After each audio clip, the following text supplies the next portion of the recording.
Hello guys, good morning.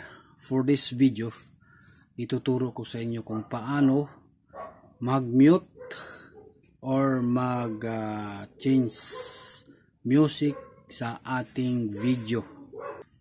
O ano pang hintayin natin?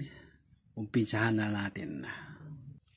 Punta tayo sa Google Chrome. Yan, pindot natin. Tapos search natin yung yan, search natin yan guys, studio.youtube.com. Pinutin natin itong check. Tapos makikita nyo sa screen guys, you try out the YouTube Studio app. Tapos ito continue to studio. Continue natin. And guys, hintayin lang natin, medyo mahina ang signal. Kabilang side, sa left side, ito yung makita natin, i-zoom natin para ano. Ito guys, yung picture nyo, tapos anong tawag nito? Itong pangatlo guys, yan po yung pindutin nyo. Yung pangatlo, pindutin nyo.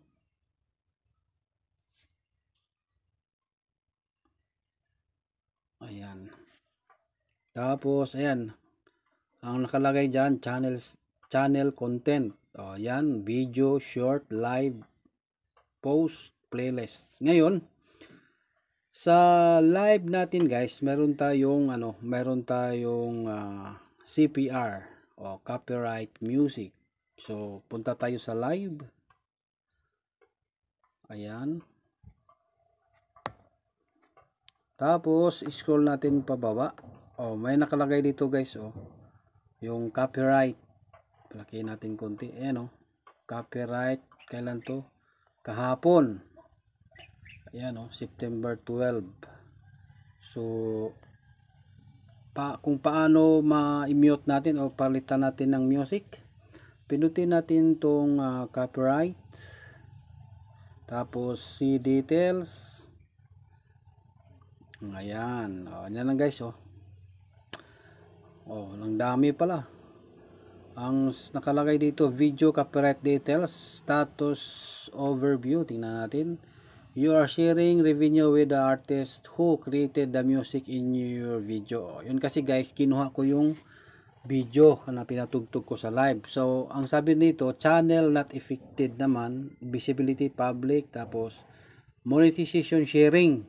So, nagsishare kami ng revenue kung ma-monetize siya. So, ang kanta na ginamit ko ay itong Himig ng Pag-ibig Natin. 2 beses ko ginamit. Himig ng Pag-ibig Natin at saka Turagsoy. Yan po yung yan po yung copyright ko. So kung paano ba gawin natin ng palitan natin ng music or mute natin. So itong nakalagay sa kanang bahagi ay ang select action. Pindutin natin yan. Unahin ko tong Turagsoy. Yan. Tapos nakalagay dyan, select action, erase song, replace song, trim out segment at dispute. So kapag dispute kay kumbaga mo yun, kapag ipaglaban mo yung kanta na ginamit mo na sayo talaga, pero hindi talaga pwede yun kasi hindi naman talaga sayo yun. So itong trim out segment, hindi ko pa nasubukan to kung ano. Tapos itong replace song, nasubukan ko na rin itong replace song, pero ang pinakamadali na ginagawa ko ay itong mute, itong erase song. So try natin. Yan, pindot lang natin yan, tapos pindot natin itong continue, tapos save, tapos ayan, mute that claim segment. Saglit lang naman yung kanta guys, i-mute na lang natin. Yan. Yan guys. Yan, pinaprocess lang po niya yan. Kaya ang nakalagay dito, this process might be take a while. We may leave this page and check back later. While and any viewing or monetization restriction after change have been processed. This video will remain in this current state until this process is complete. O yan guys, balikan na lang kapag ganito ang sitwasyon, balikan nyo na lang mamaya mga tanghali para makita nyo kung na-mute ba siya. Okay? Okay, wag niyong kalimutan mag-like and share or mag-subscribe sa Gilbert Channel. Bye-bye! Sana guys, maroon kayong natutunan sa tutorial ko.